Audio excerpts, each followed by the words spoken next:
Good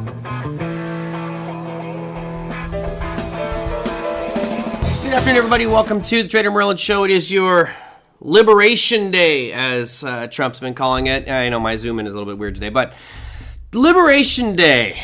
Was eagerly awaiting this one, not because of anything particular that was going to be said, other than maybe what these tariffs are. I guess for me, the real exciting part is like, I want to put it behind us. I want to make sure that we can just move forward here and all of a sudden have some direction as to where we are going to go. So this was the talk track today, Liberation Day. And I put question marks there because I think liberation might be a bit of a stretch. Personally, do I think it brings back an air of competitiveness that we probably need and maybe deserve as a country? Sure. You know, if everyone's adding a bunch of tariffs to us, then, why should we just sit there and take it? So, for the most part, I think tariffs in the long run, are probably really good. For the short term, it's going to be pain, right? A lot more uncertainty, but at least there's some pieces out of the way, some stuff that we just, we were questioning, and now that has been removed. It did not go the way I expected, I will tell you that. I actually thought we would see some backpedaling here, and nothing like that was said. So let me go here and go to the list. There's your Liberation Day, and I wanted some nice patriotic picture, and of course Trump was thanking everybody under the sun. Now, how we do this one right here. Upcoming tariffs. So we know that the ones I mentioned yesterday, which of course are on Monday. By the way, happy April Fools, everybody. I hope no one got punked too bad or fell for some fake headline and lost it. I will not, of course, be switching all my portfolios over to follow Jim Cramer as I posted on Twitter. I had to do something silly, whatever. Anyway, if you look at this here, we talked about all these on Monday's show. And number one was 25% tariff on foreign-made cars and light trucks. That will, of course, stand. That one was brought up multiple times in the presentation today, which just ended, which is why I'm kind of unorganized for today's show. My apologies.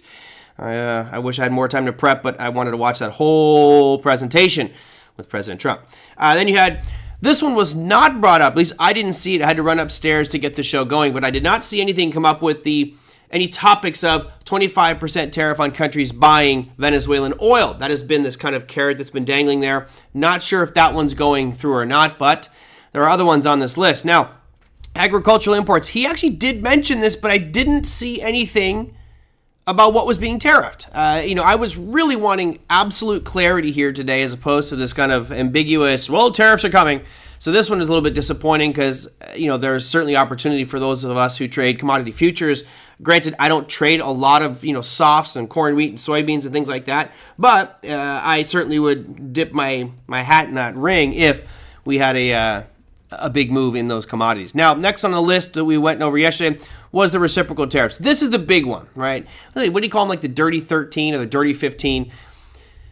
It was tough because he held up a chart during the presentation. I don't know if you guys saw it. He held up like this card because it was really windy, and I was trying to read that. I took a picture of it, and then I wrote them down for you. So here are the tariffs proposed, or the tariffs currently being implemented by other countries, which is the middle column there. I didn't realize it's in blue, which makes it hard to read that top column, but just because I have the skill sets, and I am also TJ, I will go through here and I'll make this all white for you so make it a little bit easier to read that top header, and maybe, I think you guys can all read that now. So for those of you who can't, he started off with our biggest trading partners in China giving right now 67% tariffs on our exports to China.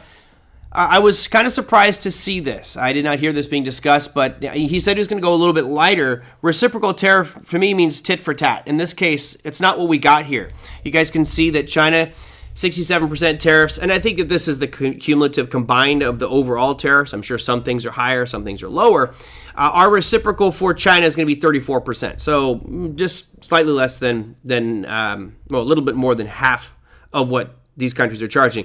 EU's at 39%, we're going to tariff them at 20%. Vietnam, man, the Vietnamese. It's funny because these are like really poor, impoverished countries like Vietnam, Cambodia, Thailand. They have some of the highest tariffs out there on U.S. goods. Vietnam is at 90%. We're going to go to 46%. Taiwan, this one's very interesting because, of course, Taiwan Semiconductor is a major exporter of chips to the United States. And that, to me, is pretty important because NVIDIA gets 90+% of their chips from Taiwan, which means you could see the cost of those products going higher. Right now, they are charging us 64% tariffs. We are going to implement a reciprocal tariff of 32% on Taiwan goods and services. So that's a big one. Japan currently charging us 46% tariff. We're going to go with 24% there. India was at 52. We'll go 26. So basically half. The only one on this list that wasn't half was down here at the very bottom. The UK, they're currently charging us 10%. Like, they're being friends to us, right? 10 seems like nothing.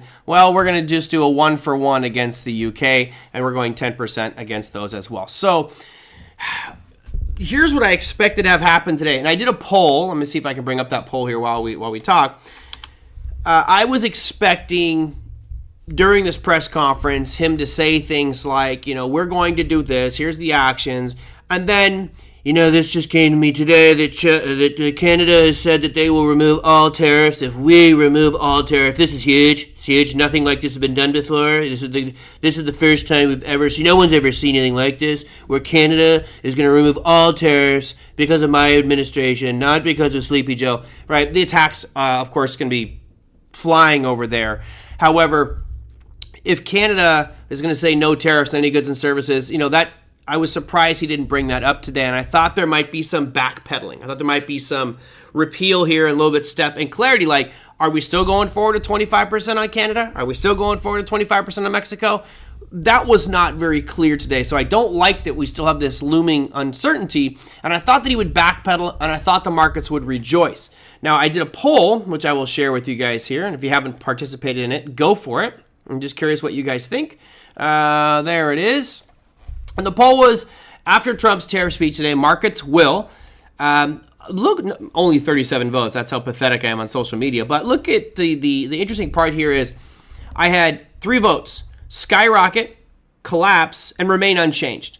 And it's roughly 33% for all of them. The slight leader was skyrocket, and I would have put myself in that skyrocket category. Maybe not skyrocket, but certainly go up to a good degree because of the relief. The uncertainty's out of the way. Markets now know what's going to happen. I thought we were going to get that nice little pop. However, let's go look at what happened to the S&P futures here on this bad boy. This was not what I thought was going to happen. We started creeping up after the announcement. Now we're tanking. Right? You notice that we started to surge up on that announcement. Things were looking good. And now it's the wake-up call that, okay, it's really happening. It's really happening. When was that poll? Just got here. I did that one this morning. Thank you, Jeff, for voting. Appreciate it. If you guys haven't voted, just go to my Twitter handle and vote there. That's the easiest way to do it. I can't type in your votes here into the Twitter feed. But, this, because nothing was backpedaled, because there was no almost concessions here, I think the markets are now going, okay, well, shoot, this is really going to happen. And here we go. So, bummed. I actually thought we'd get backpedal. I thought we'd have some move to the upside. So, at this point, we're tanking pretty good. You can see from where we closed out on the futures markets. Let's go right there. We are presently down about 2% from where we closed when the markets closed. 2.2% down right now, even though we're 0.67% up on the day for the S&P futures. So not looking so good in the after hours. NASDAQ will have a very similar picture. Remember, you're talking about that 25 or the, was it 30... Taiwan, 32% tariff reciprocal. That could certainly start to hit some of these tech companies pretty big. Down 3% since the markets closed for the NASDAQ. So not looking so good. And even the cryptocurrency markets are taking a pretty big volatile swing. Take a peek at what happened with Bitcoin in the after-hour session. It was surging up. At one point, Bitcoin really started to surge. You had a nice pop of 2.1%, rallying up $1,800. And then all of a sudden, it has just been cratering ever since. We are down now about 4.3% off that high. And from the close, come on. Oh, man, it's always tough to move endpoints here in TradingView. Down about 2.3% at current levels on Bitcoin since the market has closed at 1 p.m. Pacific, 4 p.m. Eastern time. So not good. You bought SPY puts yesterday. Good for you. I actually bought some SMH long today, expecting them to reprieve a little bit here, and I'm probably gonna get hurt on that one tomorrow morning, but I'll stop loss that out. SMH, dun dun dun dun, not looking so good. Not looking so good. Down 3.65%. So that's why you don't trade news announcements, man. It was all a guess. Good news is I didn't load the boat. I just went out and Bought a little bit of that bad boy long, expecting there to be some rally up, but I'm not going to get that. Head to the 20% from the all-time high, then turn around. That's your thing, huh, Jeff? Possibly. Yeah. The whole reason I put so much emphasis on today was a removal of a layer of uncertainty. This should have been a very definitive address, and I didn't like how wishy-washy it was and how, patronizing it was for everybody involved, and, oh, yeah, you're so great, you're so great, you're so great. Look, clear cut.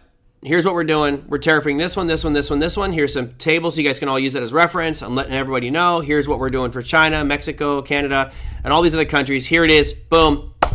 Let's go. Right? That's, in my opinion, what it should have been as opposed to this big pageantry piece. But didn't get what I wanted. Of course, markets never work that way. And headed to the south side. So as Jeff says, do we get to that 20% mark? And now that we have the tariffs implemented, well, I think starting tomorrow they will be implemented. If we go back to, I'll just do SPY because it's a little bit easier for me here. And if we go to SPY, I had mentioned that from that all-time high, a 20% drop would put us down. I got to zoom way out here to get to 20%. That would put us down right around 490 on the SPY.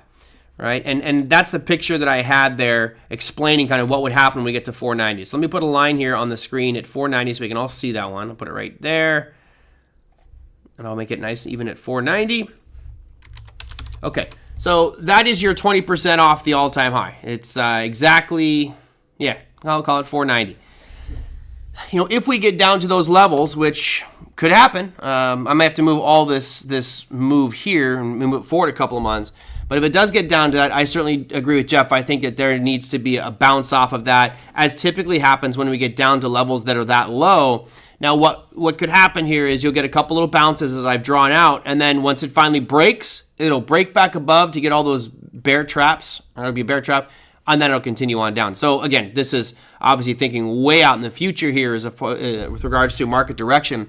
But those tariffs, I do believe, are going to weigh on the economy. I don't think it's as quick and easy as Trump made it appear. I don't know if anybody listened to the press conference. I like that. That's a good one. Big Ev says, I read where it was being called FAFO Day. I will leave that to the imagination so I don't get accused of having a potty mouth. But yeah, FAFO is certainly one of the cases. And it's been this way for a long time. So, for me, as someone who's kind of used to the norms of the way that these tariffs have functioned and trade, et cetera, it's going to take a little bit of time to figure out how these things all pan out. The initial knee-jerk reaction shock factor, in my opinion, I know some of you differ, and that's totally fine, is I think that is going to cause more downside movement.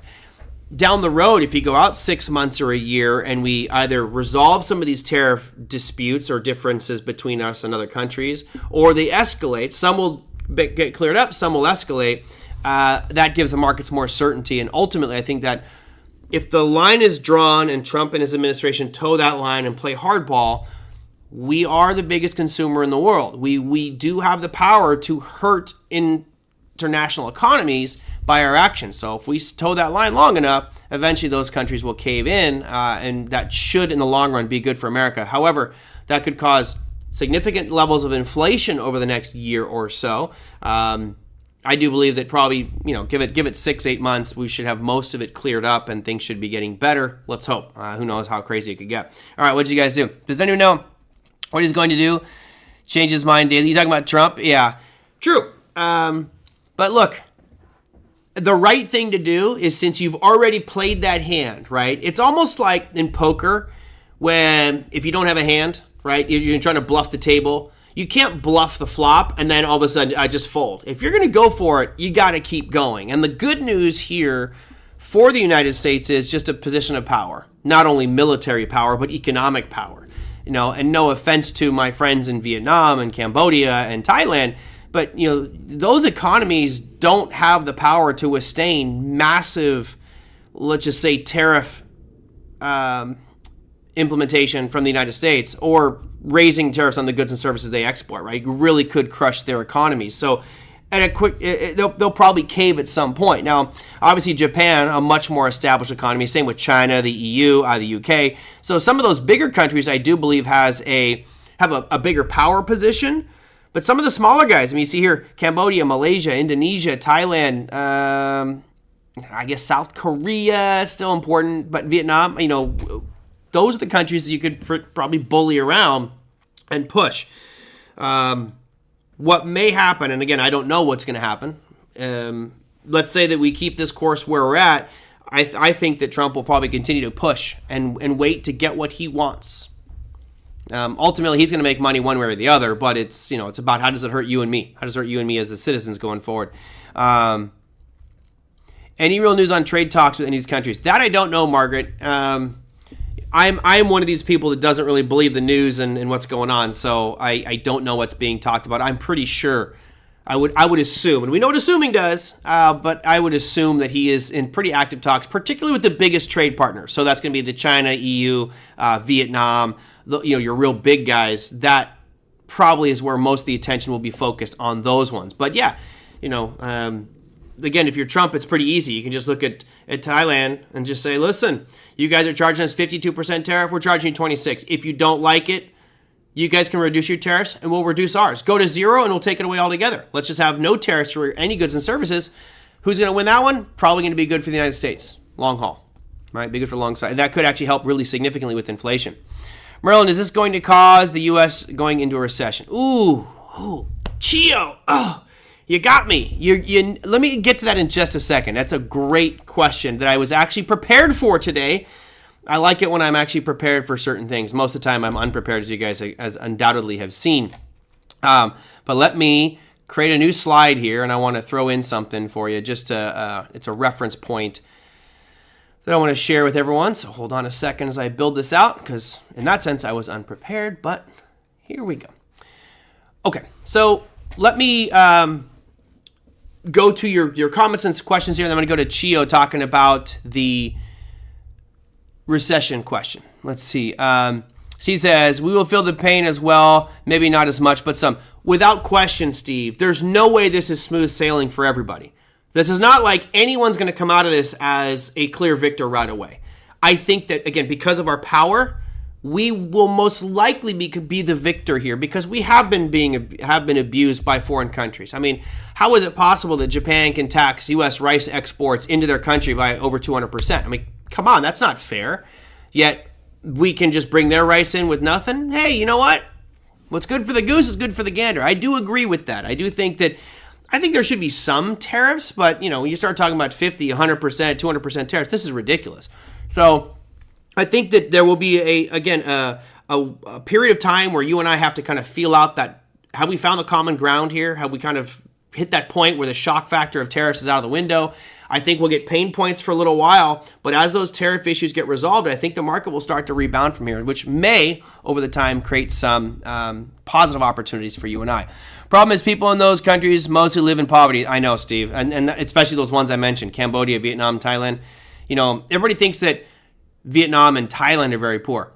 Go to Cambodia. Like, man, that's really, really financially just horrible over there from a poverty perspective. So it's going to hurt them, which incentivizes them to say, okay, hold on. We will remove the tariffs. We'll remove the tariffs, right? It really does allow us to bully them. China and the EU will be a different story. Given the amount of consumption that we do from China, these tariffs really do start to hurt. Why should we export so many vehicles from other countries, yet some countries won't allow GM or Ford exports? That's not right either, right? We should have some equilateral trade. Anyway, my opinions don't matter. It's just all thoughts on how I'm going to position my portfolio. Let's see. I'm going to. I might pitch to wine semiconductor for my college fund. Should I? Look, part of the thing that Trump mentioned today, and look, this runs in that uncertainty visual I have on the screen right now for you, market uncertainty. When these, I guess, discussions and all this stuff happen, Trump was on that podium today saying, we're seeing record companies coming to America. They're taking old factories with broken windows and they're rebuilding the best factory anyone's ever seen. Okay, we know that's not true, right? Is all of a sudden BMW are going to go, look, all of our U.S. production, we're moving everything to the United States. And anything made in Mexico, oh, we're just going to buy factories in California or New Mexico or Texas, and we're going to just immediately build those factories, and they're going to be up and running instantly. This is not something that happens overnight, right? If I'm building cars, let's say I'm General Motors, and I'm getting cars built in Mexico, and I'm getting them built there because it's 20% cheaper, right? Let's just do simple math. Let's say I'm General Motors, I'm building cars in Mexico because it's 20% cheaper, therefore I make 20% extra profit margin. Yeah, that's good for my bottom line. Now all of a sudden I got a 25% tariff on those cars coming in, so I'm now net losing 5%. So I will look to start building those factories in the United States, but I think that what you're looking at, as Steve says, it's a 5-year project. At least a 2-year project to buy a building, retrofit it out, or new construction to get it up to specs to start building those vehicles. So there will be a significant lag time between when these tariffs go into effect and actual businesses and manufacturing comes back to the United States. If it does, some places will be fine paying the tariffs just to the cheaper labor costs. So, this is not going to impact immediately. Like Trump made it sound like there's just a line in front of the real estate offices going, I need all the commercial real estate I can get. I'm buying everything. That's probably not true, although I'm not a commercial realtor. I'm sure some of you are in that commercial space and probably could agree with me that you're not getting, this massive demand for old dilapidated warehouses to renovate to create widget factories that were done in Vietnam before. Probably not going to happen. All right, let's see what else I got. I got one SPY put that I'm holding on to overnight. You're probably going to be good if you're long that put. I mean, it's certainly an ugly reaction.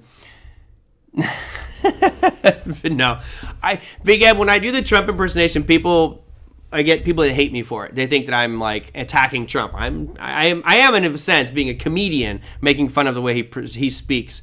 One of my favorite things about it, guys, is this: Trump could, let's say he graduate. I don't know. Let's say he drinks a can of Coca-Cola, right? I love how if he's drinking the can of Coca-Cola, he'll say something like, today, I had a can of Coca-Cola. Great business, made in America. Coca-Cola's fantastic. No one knows soda like I do. I'm the best. So when it comes to sodas, no one knows soda better than I do. It's like everything's the best. It's so sensational. It always cracks me up. Love it. I love his passion. Good for you. So Ukraine is not going to happen. He mentioned that today. He's still trying to work on Ukraine or Russia. I'm sure Amazon Prime can deliver and build your own car factory overnight.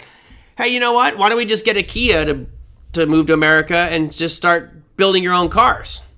At some point, there's going to be an IKEA car, right? Where you go to the IKEA storeroom and you're like, I want to buy a sports car. And they just bring all the boxes. You assemble it all at home. I mean, why not? We're almost there anyway. some of the best Coke ever. But that'd be very different. I have to be careful how I say that with President Trump, Steve. All right. Yeah, I saw that all over TikTok, planning to put in a bid for TikTok, Amazon and TikTok. That'd be a good one. So let me go to this question here, and I'm going to put this up on screen while I type a poll for everybody here. The question that was posed there from Chia, which is a really good one, is, are we headed into recession? And some would argue that we are. The major institutions over the past couple weeks have been raising their forecast for this one. So I'm going to leave that there for the viewers to see as I go ahead and type a poll here. And then start a poll. And the poll is, will we get a recession this year? All right. And I'll put yes, no, and I'll just put a third one there that says don't care. Actually, let's not do that. Let's go. I'm going to do percentages. 100 to 75% chance. I've got 75 to 50, and I'm doing ranges here for you guys. So we'll go 50 to 25, and the last option here is going to be 0 to 25. This is all percent, and I want you guys to think of probability here. For the viewers or for the listeners out there, JP Morgan has now upgraded their probability this year of a recession. If they thought 30%, now it's 40%. Goldman Sachs was 20%. Now they're saying 35% chance of recession this year. Just curious what you guys think of that for this year. Remember, that's for this year. So by December, do we get to that point where we can officially say we are in a recession? That's what the poll is on the screen there. And I see I've got triple-digit viewers today. So I expect everyone to click on that. Get out there and click on the poll there. There's no right or wrong answer, guys. It's just, this is, to me, a representation of trading. Trading functions because somebody thinks there's a 100% chance and somebody thinks there's a 0% chance. It doesn't matter till we get there. But the person that's at a 100% chance of a recession is already going to start looking for opportunities to build short positions and build his portfolio positioning for recession. The person that's at 0% chance is looking for buying opportunities to capitalize on any sell-off, thinking more bullish markets. And as long as you have your stop losses in place, who cares what your opinion is? So vote, vote, vote. That's right, Jeff. Go out there and make your choice on that poll. When we finish this one up, I will give you my take on it. Yeah, and again, my take is not here to influence you at all. I have an opinion just like all of you.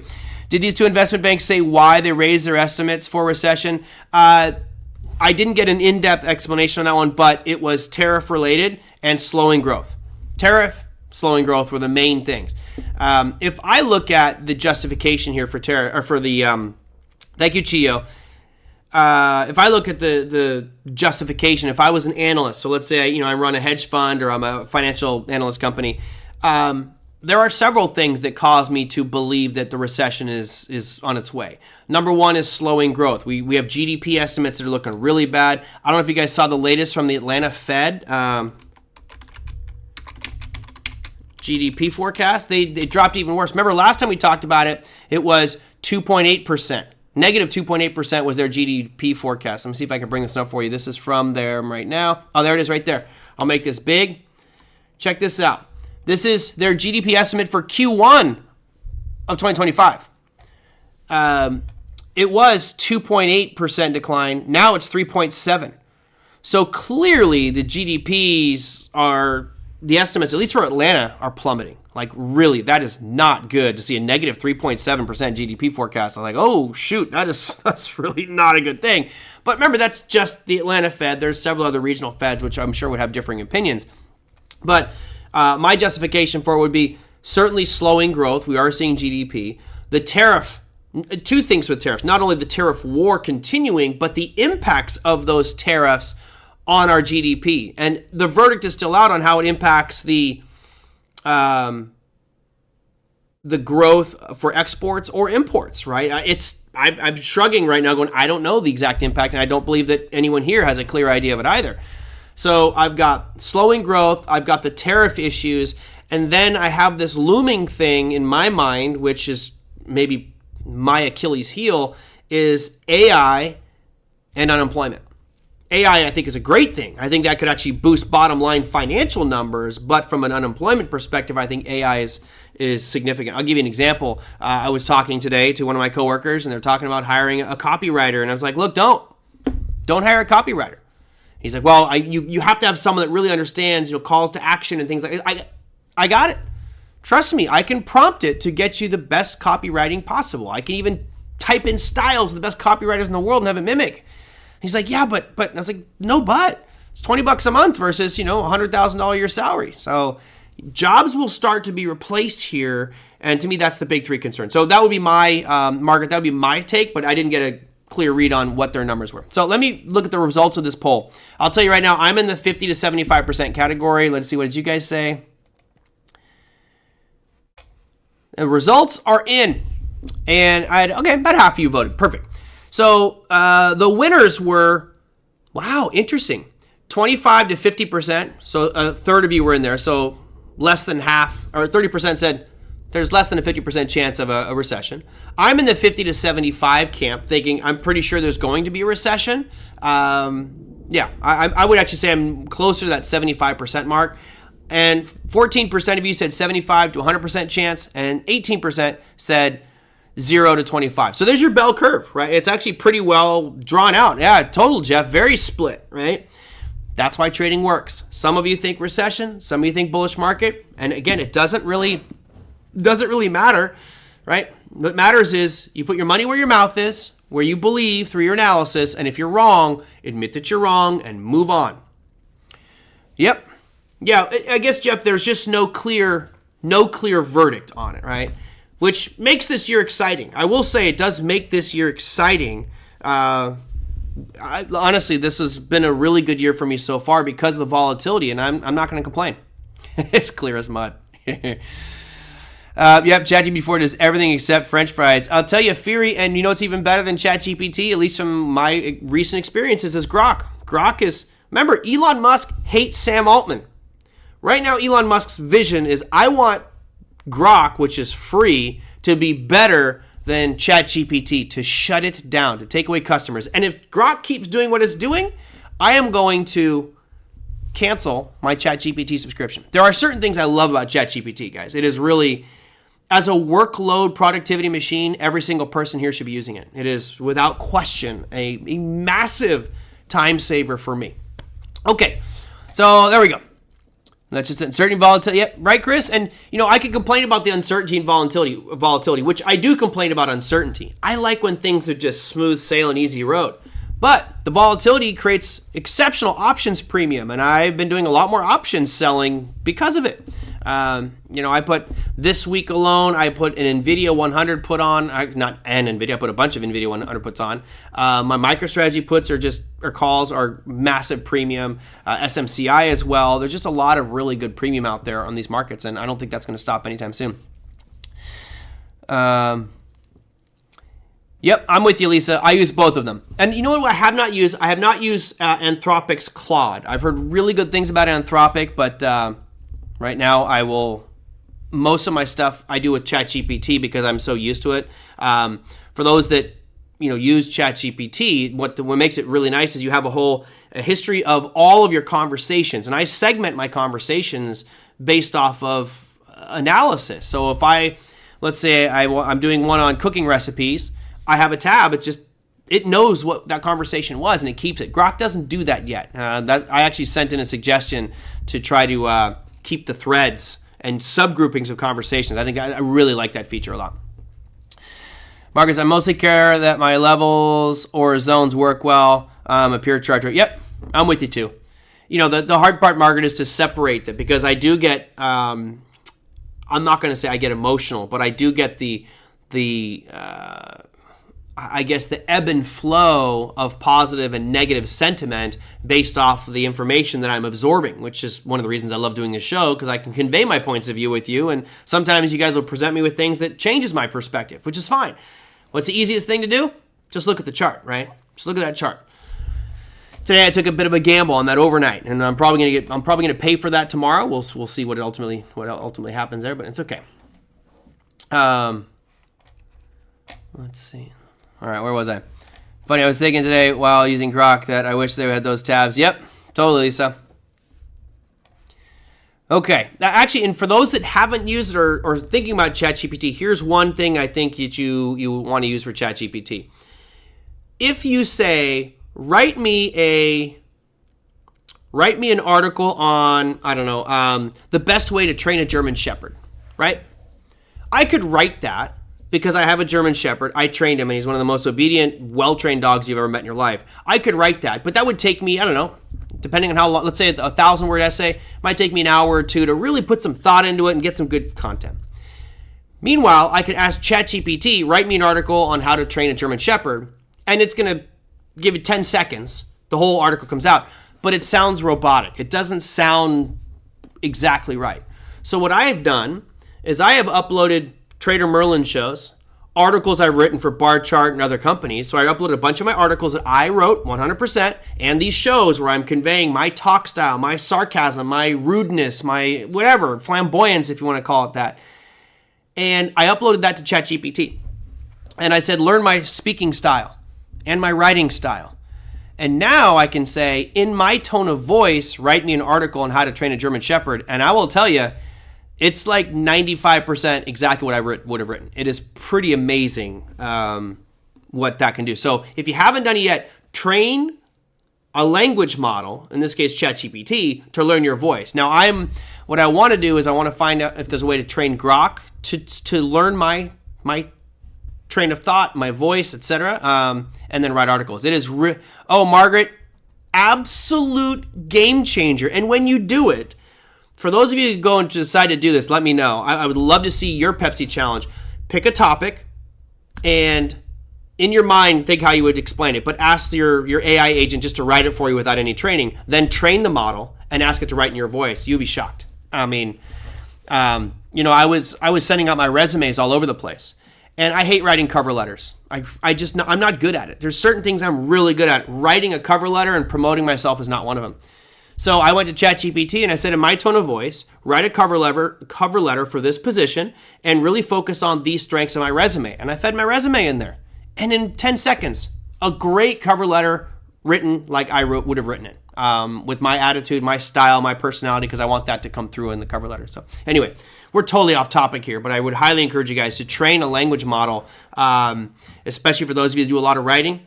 You're doing emails, you can have it respond to emails. You could copy an email, put it in there and say, respond to this in my tone of voice, but tell them I'm not interested and I'll have a meeting at 3 p.m. on Thursday. Boop, done. It's phenomenal. Okay, let's talk about other things than ChatGPT and how to save time. Going back to this one, Elon Musk. Dapper. Now, I know some people hate him. Some of you guys love him. I think that his current actions are done with good intent. I do believe he's trying to do what's going to help this economy get back on track and get our deficit under wraps. That comes at a cost, right? There are certain things that may get cut that maybe don't need to be cut. And that has a lot of people really angry, and I totally understand that. If you're a shareholder of Tesla, you've got to be pissed, right? There's no other way to put it politely. I mean, you were down over 50%. You're like, dude, just get to work, right? Do something. Get to work. And because of what's gone on with Tesla, there's talk track that he's going to step back on some of his his government involvement, maybe stepping down from Doge a little bit and getting back to work at Tesla, because he definitely, I think, needs to start to worry about righting this ship as it stands. Now, today you had a 5.33% jump up in the share price of Tesla. So that obviously was a very good thing. I'm disappointed because, like I say, I wanted it to go lower. I still think that the tax on Tesla owners is just an embarrassment. Whether you guys are Uber left or Uber right doesn't make a difference. But if you're attacking someone's vehicle because of you don't like the person that built the factory, if you hate Gerald Ford and you start keying someone's Ford, you should be punished for that. That's just bad. So I think the good news for Tesla and other companies is he'll probably focus more of his attention on this. Now, how can he fix this, right? What's he going to do to get this back on track? My guess is he will just not be in the spotlight. He will probably help with Doge, but not be the public figure. He'll say he's not involved with Doge, so the fires will, no pun intended, the literal and figurative fires will have died down with regards to Tesla, and maybe this will all go away. Because the irony is that people that are attacking Teslas 2 years ago were raving that you got to buy it to save the environment, they're the greatest thing ever, and now they've completely flipped. So it's crazy how people's sentiment can shift. I think this is actually very bullish for Tesla. I do. I think it's going to be much better for him to get out of the limelight, step back, quit being this public figure, and just continue to build great products. Tesla's a great vehicle. Innovate, get better and better and better. What was it? Down 4%. Yeah, I saw less as it's down big in the after hours. Down 4%. I'll show you a 5-minute time frame here so you guys can check that one out. And again, this is what the entire market did. So this isn't exclusive to Tesla, certainly taking a bit of a hit here. What I didn't look at is NVIDIA. Let's take a quick peek at NVIDIA, because the Taiwan semiconductor piece, yeah. Remember, they get a majority of their chips from TSM, so this is not a good thing for Taiwan semiconductor, or for NVIDIA. Ever since that presentation happened, they're currently down 3.14% since the market closed. It looks like maybe a little bit less. 3.17. So yeah, this is going to be a pain point for NVIDIA. Remember, that certainly means that their costs are going to go up. Are they going to pass it through to the consumer? I don't know. Their profit margins are so good, maybe they can absorb a little bit of it. Not quite sure the way it's going to go, but you look at companies like Microsoft, all these are going to have that same basic chart. There's Meta down 3.3% in the after hours. Google's down 2.6%. Amazon down 4.4%. Apple down 5.65% in the after hours. So, your whole NASDAQ segment is going to take a dive. You can see right now NASDAQ futures are dropping fairly quickly. We had a nice gain on the day, and all of a sudden giving it all back here for the NASDAQ. This number is a dead number. Right now you're down, as I pointed out earlier, down about 3% in the NASDAQ since the market closed today. So we'll see. I thought we'd have a bullish day tomorrow. I could be completely wrong. I probably am completely wrong, just based off the way that it's been going here since the Rose Garden speech for Operation Liberation Day. But yeah, I wanted to just bring up the Tesla, Elon Musk getting back to work. I think it's great. Go back to what you do really well. He's an accountant. I would agree. He's not really an accountant, but he's just such a numbers person. And I think in many cases, if you really did look at the numbers, it probably would be fairly easy to spot problems. But I just don't think that we've had any sort of scrutiny on a lot of this data, whether that's USAID or Social Security spending, is he going to dismantle Social Security altogether? That's the talk track, the narrative.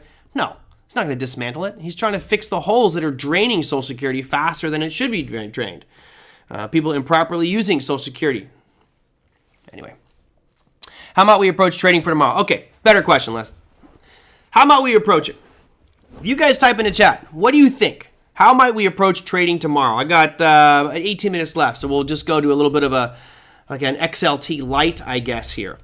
I'm going to change my time frame to a 15-minute, and I'm going to go to the S&P just to kind of gauge as to what I might be looking for. And you can see the last few days, we are already well past these demand zones. I would have been normally looking at these demand zones right around 56.06 as, looking for a bounce point.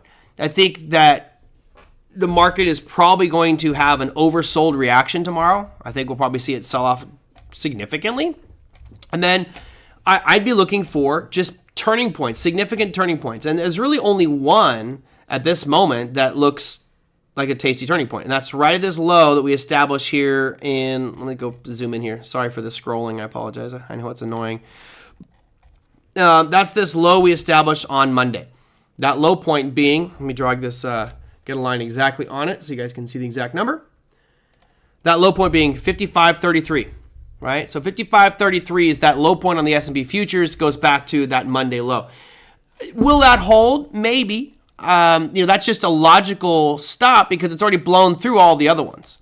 So, if we open up tomorrow at 55.80, maybe I'll look at selling some. Well, I'm not going to be trading the S&P with an options perspective, at least to the futures market, but I might be looking at potentially going short the futures market or selling some puts to buy SPY if I believe it's going to bounce there. But certainly go with caution because the volume is going to be much higher tomorrow. I think you're going to have a pretty high volume day as people now are going to really try to position themselves for the bigger picture, which would be shorting this market and selling rallies. Right now, you got that huge down move in the after hour. I mean, this is a pretty horrible 30-minute time frame here for the S&P. I mean, really, in the last 30 minutes, the S&P from its peak to its bottom, you've got a range of 3.59%. That's pretty big. So yeah, I'd go err on the side of caution. I hate to say it, I'd be looking to catch a falling knife because I do think that you're going to have an oversold reaction. The market's going to kind of freak out a little bit. The headlines in the morning, if we stay where we are at, the markets are going to come with a pretty nasty headline of how down the markets are and how ugly things are. And, the recession talk will spike up again. So I do think you're going to get fear mongering in the morning. Media is a great way of pushing fear out there. And then I think you're going to see it probably bounce. And then the question becomes, is it a sustainable bounce where it's an actual buying opportunity for a much bigger long, or just a slight little bounce before we break lower? Now, if we get below 55.33 tomorrow, you really got to go look at a bigger time frame here. It doesn't look good, right? Because then you're coming right back into these lows. I still believe that 55.09 is your kind of real line in the sand. If we get below that 55.09, then we're really tanking, and then I'll regret having closed out my short. But there we are. There's your daily time frame, right? We had like a double bottom almost back on Monday, and here we are with a nice rip up today. Things look great, but giving back a lot of those gains. Yeah, cautious, and I think you got to start looking at those lows as potential buying opportunities, but be careful. Gold futures rocked upward. I mean, again, why? Because people feel that there is more uncertainty on the horizon. I thought today might have given some clarity. Now, to be fair, if you look at the price action for today, I know that there was some questions a couple days ago saying, hey, when do we short gold or should we short gold? Here's my take on that. I personally love gold as a long-term investment. I'm not really thinking about shorting it. However, I am a fan of shooting stars. And you can see this is not the best example of a shooting star, but you had a really accelerated move since March 26. We shot up significantly, had a long topping tail today, and now we're starting to sell off. So tomorrow, if you do get a break below 3,135 on the gold futures, that could be a good potential short point there, assuming that it's going to come back and close this gap. And the gap going all the way back to 3061. So that gets you, quite a good move there. We'll go from those lows to there. That's only a 2.35% move, but leveraged with futures could be a very, very nice move.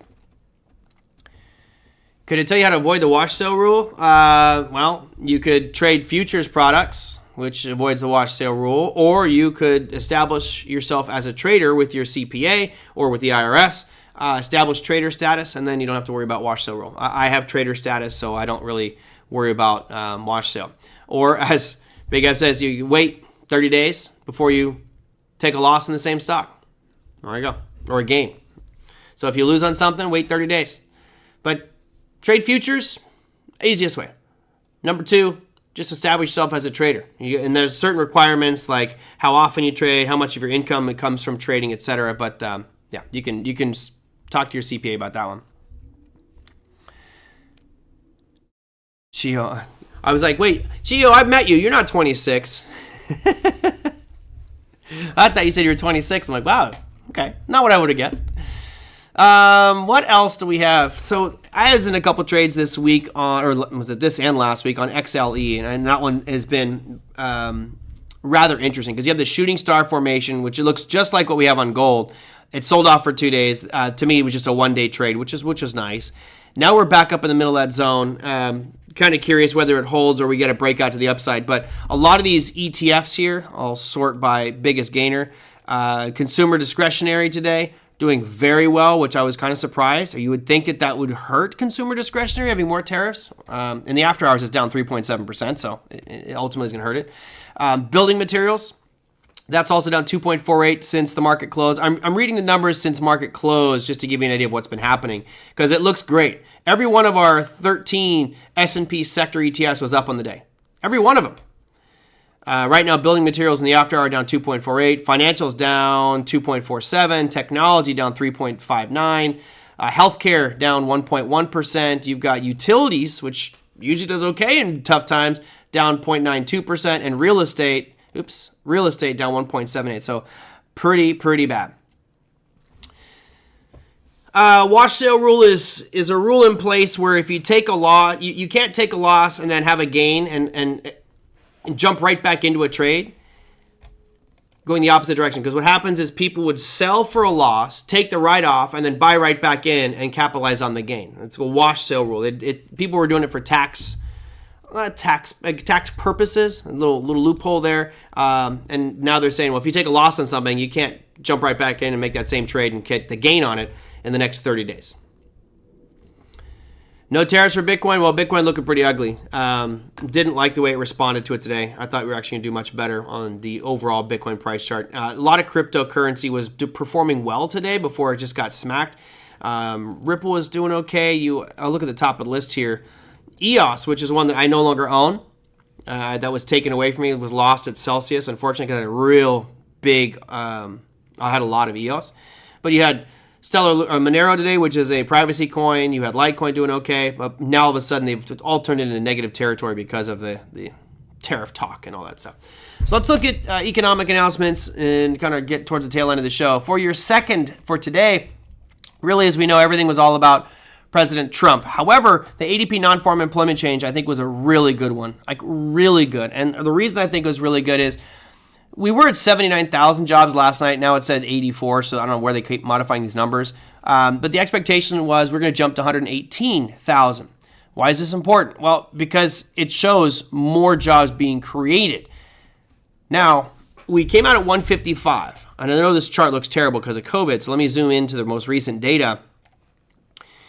The reason this is so important is I think, at least when I look at this and go back to, let's say, mid to late 2023, it's right around like 140 seems to be the average. If we were oscillating back and forth above and below that line, that's kind of where I feel like we should be. Well, the fact that we were down here at 79 was bad, or 77 was really bad. All right, that's not good. So now we're back up towards a normal level of job creation. That's great. That should appease a lot of people that are worried about job contraction. Of course, the big news on unemployment comes out on Friday. That's your big data point, and we'll talk about that, of course, on Friday. Other than that, not a lot of big news besides Trump's. Now for tomorrow, as you can see here, there are quite a bit of services numbers coming out from around the world. You've got Italy, France, Germany, Spain, the EU, all coming out with services numbers. You also have OPEC meetings all day tomorrow. So if you are trading oil, be exceptionally careful.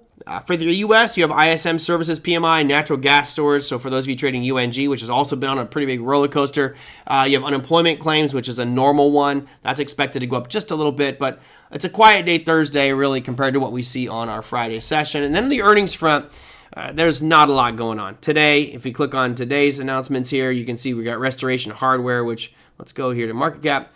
They're down 23% on the day, but honestly, not really a fan of that company anyway, and none of these are really big market cap companies. Now tomorrow, if you look towards the 13th, same picture. You don't have a lot of real big names in this one. You've got Walgreens Boots Alliance, Lamb Weston, but nobody here is just a gigantic one, other than maybe ConAgra Brands reporting tomorrow, and that's going to be before market open. So there is your economic announcements, your earnings calendar. And what did you guys say? Let's see. Lisa says, the talk about factories sitting empty while jobs coming back to the U.S., what is the reality of the timeline as to when actual products will be produced and sold here in the U.S. and at what cost? Look, I'm not that's certainly not my area of expertise, Lisa, but I can guarantee you this. Even if, let's say General Motors is building in Mexico, even if General Motors says, listen, we could save some money if you bring it back to America, they're going to have to find a factory, retrofit. Let's assume they found one that's that's brand new factory that no one's using, which is not going to happen, but let's assume it's all robotics and everything. It's going to take them at least 2 to 3 months in a perfect situation with the perfect building just to tune all the machinery and get jobs rolling. And I would say that would be in the most perfect scenario possible. From my guesstimate, if they do come back, they're going to be looking to build infrastructure. They'll probably build from the ground up simply because with the new technology and robotics, you need certain things. So that's going to be a 2-year process. So if you're building cars, other projects, other manufacturing could happen much faster. But I don't think you'll see new car companies building plants and factories in the U.S. up and running for at least a couple years. I don't know. I'm sure we have other people in here that know that industry better than I do. But we've talked about the chip makers coming to America and Taiwan Semiconductor and other companies getting all this money from the CHIPS Act to build facilities here in America. It's taken years to build those factories. And I can't see it being any different for new companies coming in. Now, might they get some preferential treatment, some tax benefits if they build it under certain timelines in different areas of the country? Maybe. But I think it's going to be a long time. It's not a quick process. I think it's going to take... Lisa, so why doesn't talk about it? Well, I'm sure they are talking about it. But for right now, what you need to do, if you're the president, is you need to convince the American people that everything's okay, right? You have to convince the American people that everything's okay. So you use the talk track of, they're going to bring all this back to America. All of it's coming to America. Semiconductors coming to America. The lumber industry is coming to America. We're going to bring chip maker. Everything's coming back to America. Cars, electronics, all come to America, right? You spread that talk track, which is not necessarily a lie. It's a bit of a stretch of the truth, right? Because the reality is a lot of companies are going to stay right where they're at and pay the tariffs. Some companies may decide to come to America, and he cited a whole list today of companies that have agreed and said they're going to spend a bunch of money in America, which is a good thing. But again, how long is that going to take, right? And again, I think it'll be a couple years before we really get that to going. So, unfortunately for Trump, let's say in a perfect world, what he's doing and his actions work. To see the real massive impact of this is going to take a couple years. And he may not even be in office by then when it finally comes to businesses now establishing manufacturing plants in the United States. If it happens at all, right? But I don't know. Big stretch of the truth. Yeah, billions and billions to be spent. Yep. Some senators want to block the tariffs. Yeah, I'm sure they do. Some senators do, but remember, the House and the Senate is Republican controlled.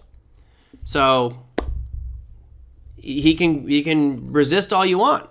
And there are some Democrats that are okay with tariffs. When I see how much tariffs percentage the U.S. is being charged by others, you have to raise them, pull the Band-Aid off, in my opinion. I agree. It's not fair. It's not fair that we should have to pay so much more to send our products to other countries, yet us being the biggest consumers in the world, take everybody's and don't charge tariffs, right? So either you remove all tariffs for every country, or if a country charges 20%, then we're charged 20%. And the bottom line there is that benefits America. If everything is equal, it benefits America more because we import more. Everything's got to be equal. All right, let me wrap this up. I already went through economic calendar and earnings calendar information. Tomorrow's Thursday. I've got nothing special on the plate except for where these markets may open up. Right now we're down pretty significantly in the after-hour session. However, things turn on a dime, and that may not be the case by tomorrow morning. So I'll do a little market update in the wee hours of the morning for our TikTok account for Trading Academy, and then after that, I will see you guys here on this program. Again, if you want something discussed on tomorrow's show, something you'd like to talk about, etc. Marcus says, when are the Ninja Boys coming on? I've reached out to them, but they can't do anything until they get this deal finalized with Kraken. As you know, they were bought by Kraken for like $1.5 billion. So I'd like to have them on the program. And also, if they want me to come on their program, since now they're owned by a crypto firm and I know more about crypto than anybody that works at Ninja Trader, think like it would be a logical place to go. Anyway, that's going to do it for me, everybody. Hope you have a fantastic day. I guess congrats on our Liberation Day. I mean, good. Let's see what happens out of this one. If it all just goes up in smoke and causes all kinds of problems, well, we'll go back to the drawing board and see what worked. But for now, tariffs coming, prices might increase, inflation could happen, more volatility for you and I going forward. I'll see you Thursday.